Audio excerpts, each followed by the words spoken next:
it only measures how this particular variable is different from another, but it won't measure the causation, that price and demand variables move in opposite direction. That is called as negative correlation. The value of R is outside this range, that means it is a mistake or there is error in the calculation of correlation. So dx we have calculated the same thing into square, that means 2 into 2 4, 1 into 1 1.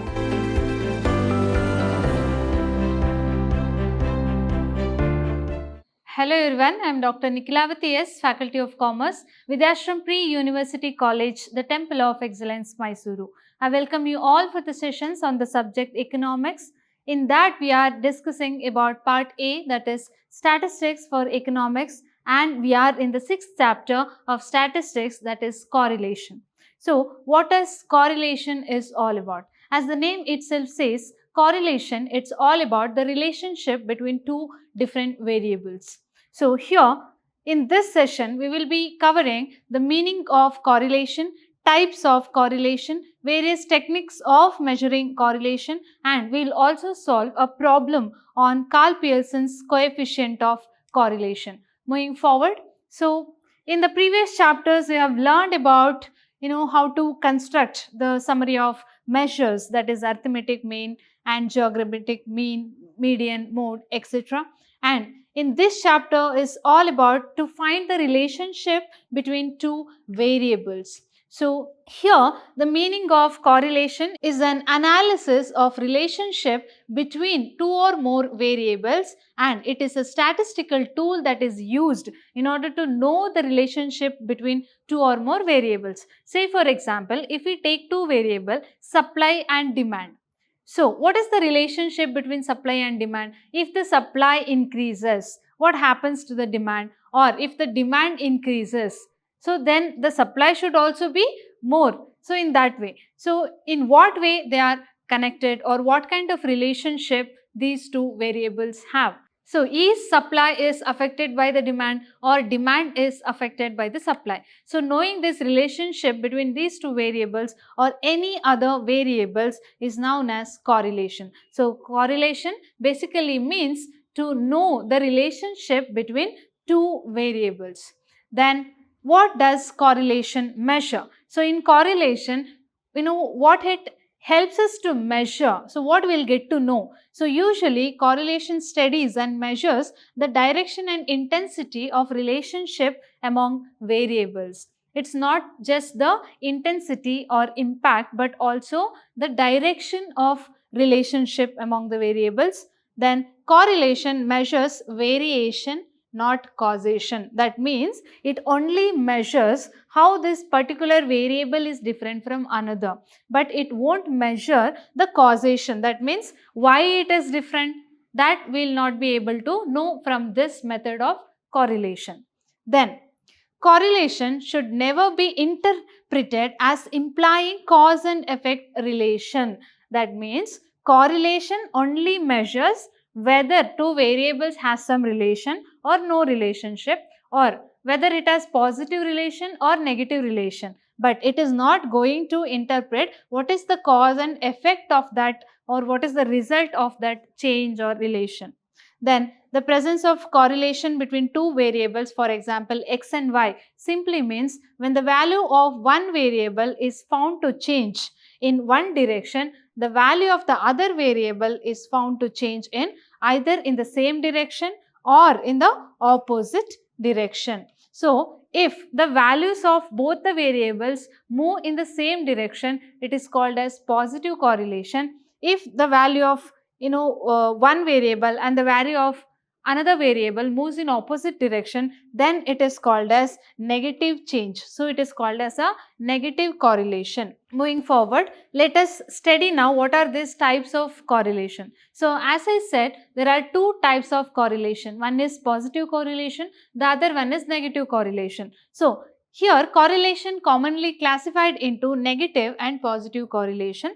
So the correlation is said to be positive when the variables move together in the same direction. That means, say for example, the number of hours of studying. So if the number of hours of studying increases, then the marks or the result is also increases.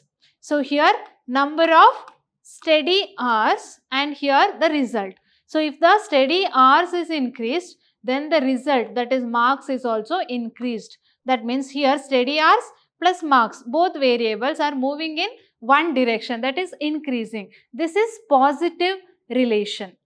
And one more example for negative relation is that, say for example, when the variables move in opposite direction, say price and demand, price and demand. So, if the price of the product increases, then the demand decreases. If the price of the product is increased, then the demand can also decrease. If the price of the product is decreased, then the demand also decreases. That means here both price and demand move in opposite direction. So here the price of the product increases, demand decreases, and the price of the product decreases, the demand is going to increase. So here price and demand variables move in opposite direction. That is called as negative correlation. Moving forward, so this is a type of scatter diagram where we represent the positive and negative correlation in a graph. So in plotted points are, we represent positive correlation looks like this, where both the variables, say variable x and variable y, if it is plotted horizontally, variable y, and the variable x is plotted horizontally and the variable y is plotted vertically, then both it's in increasing direction. Both x and y are in increasing direction. So the line moves like this. So here is an example for negative correlation, because here as we can see, if this horizontal line is x variable and vertical line is y variable, then the y variable is decreasing, it moving on a decreasing note, and here the x variable is in increasing. So here both are having negative correlation, and here as we can see, if the plotted values are like this scattered, then there is no correlation, there is no relationship between variable y and variable x. Moving forward, so techniques for measuring correlation. So there are many techniques to measure the correlation. This includes mainly two important tools, that is, one is Karl Pearson's coefficient of correlation, then Spearman's rank correlation. And scatter diagrams, just as we saw in the previous slide, where we will scatter the points and we will draw a diagram like this, which indicates positive or negative correlation. So now let us discuss scatter diagrams. So as we saw in the previous slide, like scatter diagram is useful technique for visually examining the form of relationship. It can be easily, like by seeing that we can understand whether it has positive correlation or negative correlation, then without calculating the numerical value. By looking at the graph, we'll able to understand the type of correlation we have. Next, moving to that, in the scatter diagram, the degree of closeness of the scatter points and their overall direction enables us to examine the relationship and where the points are plotted and the line can be drawn. And moving forward, one more important method of measuring correlation is Karl Pearson's coefficient of correlation. So this is also known as product moment correlation coefficient or simple correlation coefficient. It gives a precise numerical value of the degree of linear relationship between two variables, that is x and y. And some of the rules regarding the Karl Pearson's coefficient of correlation is that it is also important to note that in this type of correlation should be used only when there is a linear relationship between the variables, and when there is a non-linear relationship between x and y, then calculating the Karl Pearson's coefficient of correlation can be misleading. So this form of method of Karl Pearson's coefficient of correlation, we'll use it for calculation only when there is a linear relationship between the x and y variables. Then R has no unit and it is a pure number here. It means units of measurement are not part of R. R here refers to the correlation, and in that the final result. So if the final value result is negative value, it indicates an inverse relationship, that is, it indicates negative relationship. A change in one variable is associated with the change in other variable in the opposite direction, that means negative relationship.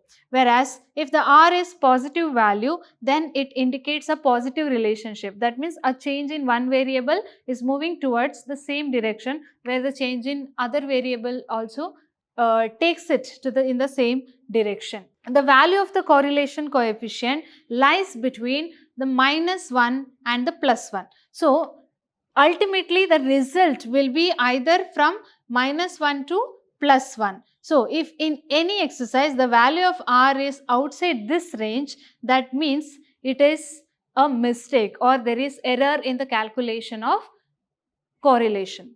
Then the magnitude of R is unaffected by the change of the origin and change of the scale. Given two variables x and y, let us define two new variables.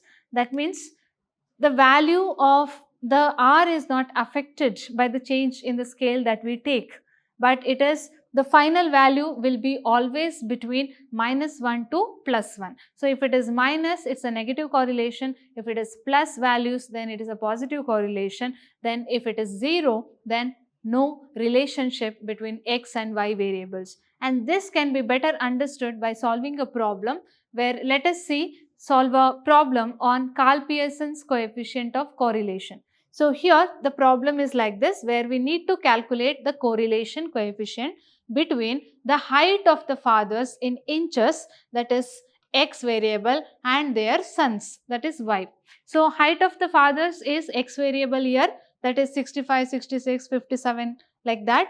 Then height of the sons is y variable. So we are given with x and y variables. We need to find out what kind of relationship x and y variable has. That means whether height of the son is dependent on father's height in inches or not. So for example, x variable we have here, that we are writing 65, 66. This is given in the data, x variable, and y variable is written here 67, 56, 65, 68 like that. Then we need to find out dx, dx square, dy, dy square, dx into dy. So how we will come to know that we need to calculate dx and dy? It's dependent on the formula. So here, as you can see, the formula is, when deviation taken from actual mean, the formula is correlation of x and y is equal to summation xy divided by root summation x square into summation y square. And when the deviation is taken from an assumed mean, that means under assumed mean method, then the formula is n into summation dx dy minus summation dx into summation dy divided by root n summation dx square minus summation dx whole square again into root n, then summation y dy square minus summation dy whole square. So this is the formula. As per the formula, we need to calculate what is dx, dy and summation dx into dy. So the same thing we have calculated here. So first we have calculated dx, that is by calculating the deviation method as we were used to calculate in the assumed mean method. So dx is calculated, then x minus a. So with that we will get d. So d into, again, d of the x variable is d and dx square. So dx we have calculated the same thing into square, that means 2 into 2, 4, 1 into 1, 1, minus 10 into 10, 100, like that dx square. In the same way, we have calculated dy, where we have assumed a mean. Then dy, for that again we have multiplied it, dy square. 1 into 1 is 1, minus 12 into minus 12 is 144, like that. 3 into 3, 9. In the same way, we have squared dy square. Then finally dx into dy. That means dx we have and dy we have. So minus 2 into minus 1 is 2. Minus 1 into minus 12 is 12. Minus 10 into minus 3 is dx into dy. Yeah, minus 10 into 3 is 30. Then 0 into 0 is 0. 1 into 4 is 4. Like that we have multiplied dx into dy. Then we have got dx and dy.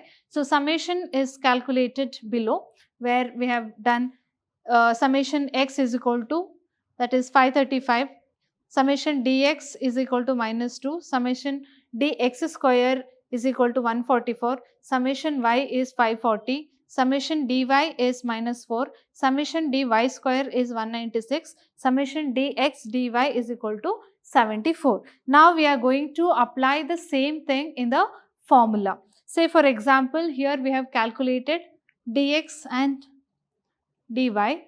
So the formula, same thing, will solve the solution here. So first we will take n into, that is total number of variables, into dx sigma dy and summation dx ed. So here summation dx dy, that is 74. Then we have summation dx square 144.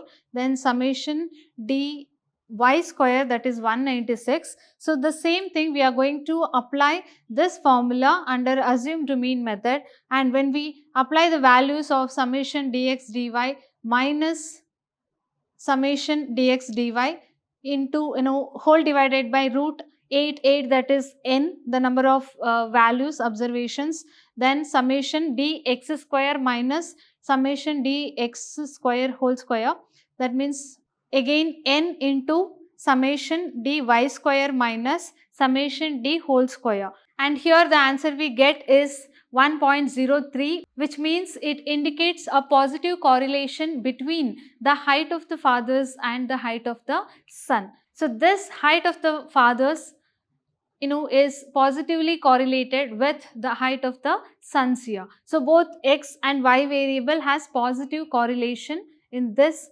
problem. This was all for today's session. Thank you.